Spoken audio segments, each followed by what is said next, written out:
और ये तीन केसेस किस पे डिपेंड करेंगे? डिस्क पे। यानी कि अगर मैं ये कहता हूँ कि केस वन मैं लेता हूँ कि जब आपके पास ये जो डिस्क है ये ग्रेटर देन ज़ीरो है। अगर ये ग्रेटर देन ज़ीरो हो तो क्या होगा? एम की जो वैल्यू है वो दो आएंगी। कौन कौन सी? एक minus B plus minus B square minus four इसी कोई भी रियल नंबर है ना। तो आप मैं ये कह देता हूँ कि वो आ जाएगा हमारे पास कोई भी नंबर अल्फ़ा, ठीक है, डिवाइडेड बाय टू ए। मैं अल्फ़ा किसे कह रहा हूँ? अल्फ़ा मैं इस डिस्क्रिमिनेंट की वैल्यू को कह रहा हूँ क्योंकि यहाँ पे तो हमारे पास B square minus four A सी तो इन जनरल है ना। हम स्पेसिफिक तो स्पेसिफिकली तो तब बात करेंगे जब हमारे पास इक्वेशन गिवन होगी, और जब हम इक्वेशन को सॉल्व करेंगे तो तब हम बात करेंगे। फिलहाल हमारे पास यहाँ पे जो जर्नल फॉर्म है उसमें हम इसे अल्फ़ा कह देते हैं।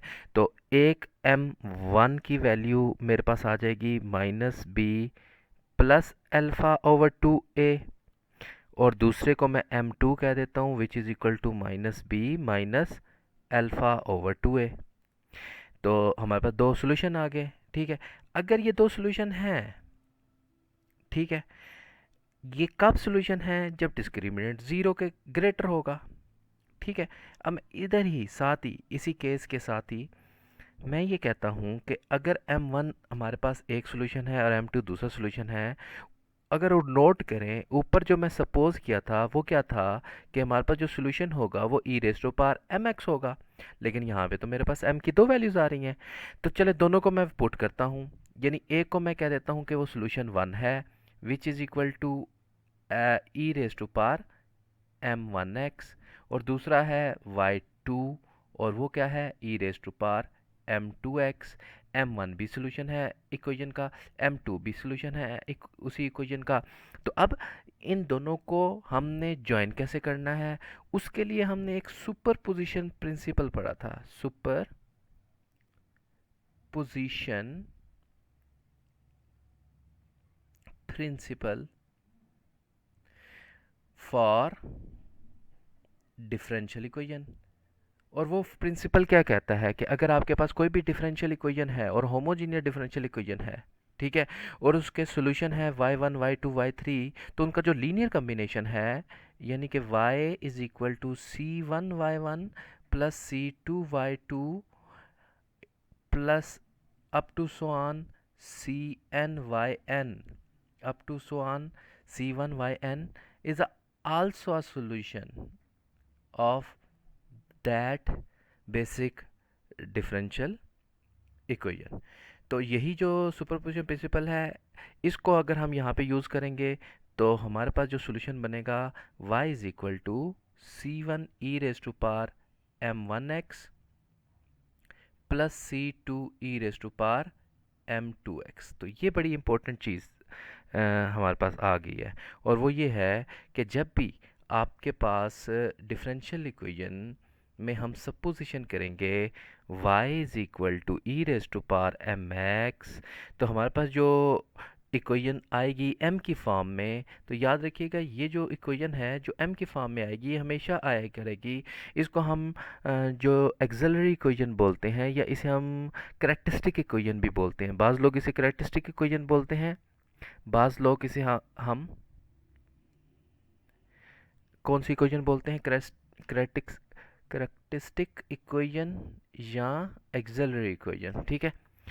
तो इस एक्सिलरी इक्वेशन के दो सॉल्यूशन होंगे अगर वो दोनों के दोनों रियल हैं।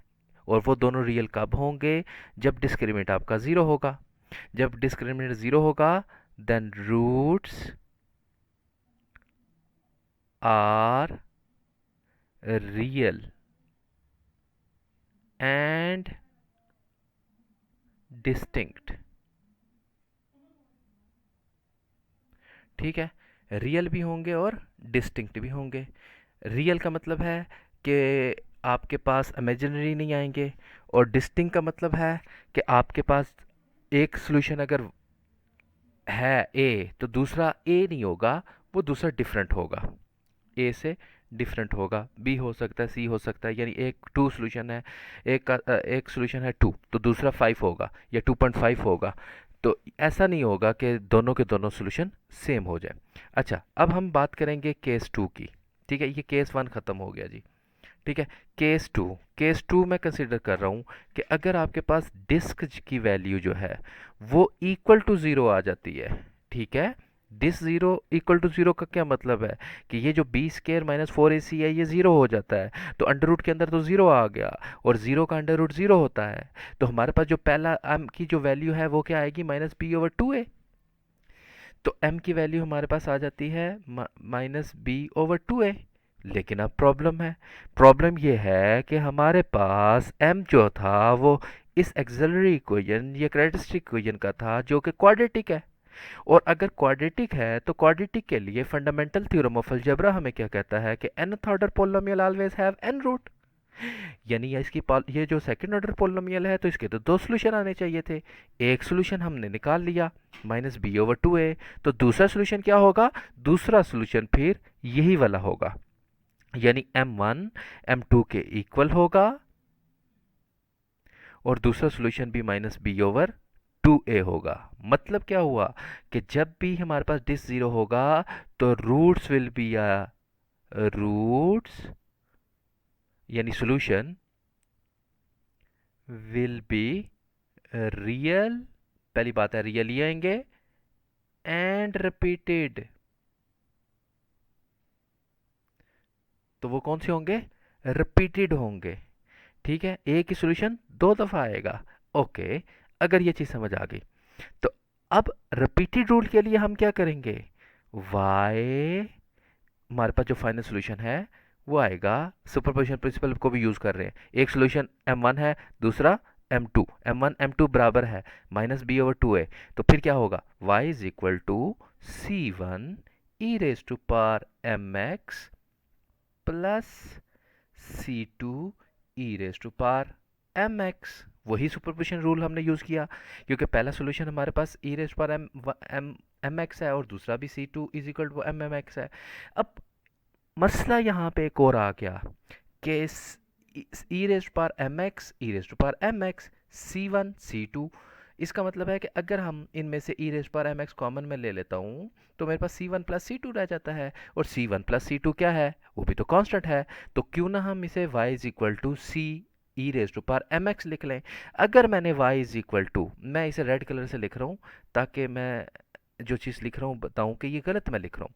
y is equal to C E raise to power M X, लेकिन y C raise to power M X क्या था, ये तो हमारे पास सोल्यूशन था फर्स्ट ऑर्डर डिफरेंशियल इक्वेशन का, क्योंकि एक कांस्टेंट है।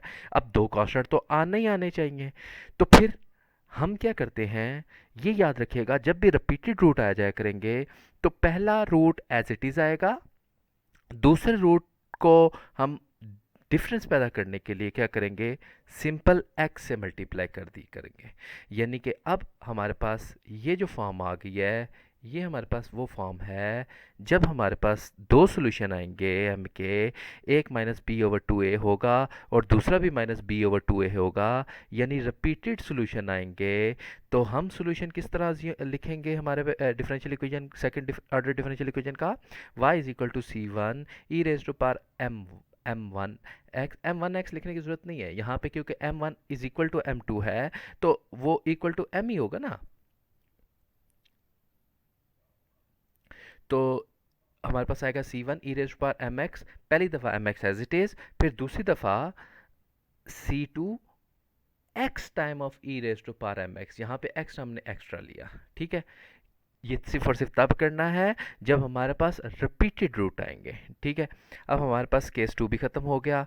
नेक्स्ट हम बात करते हैं केस थ्री की। ठीक है, तो केस थ्री के अंदर हमारे पास क्या आएगा, मसलन मैं ये कहता हूँ केस थ्री के अंदर कि आपके पास जो डिस्क्रिमिनेंट है वो लेस देन ज़ीरो है, disc is less than, equal to नहीं, सिर्फ लेस देन, यानी यहाँ पे मैं मिटाना चाह रहा हूँ ये जो मैंने लिखा है,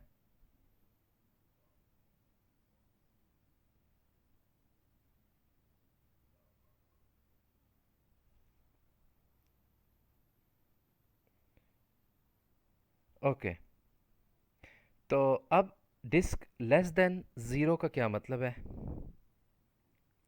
लेस देन ज़ीरो का मतलब ये है कि आपके पास जो ओरिजिनल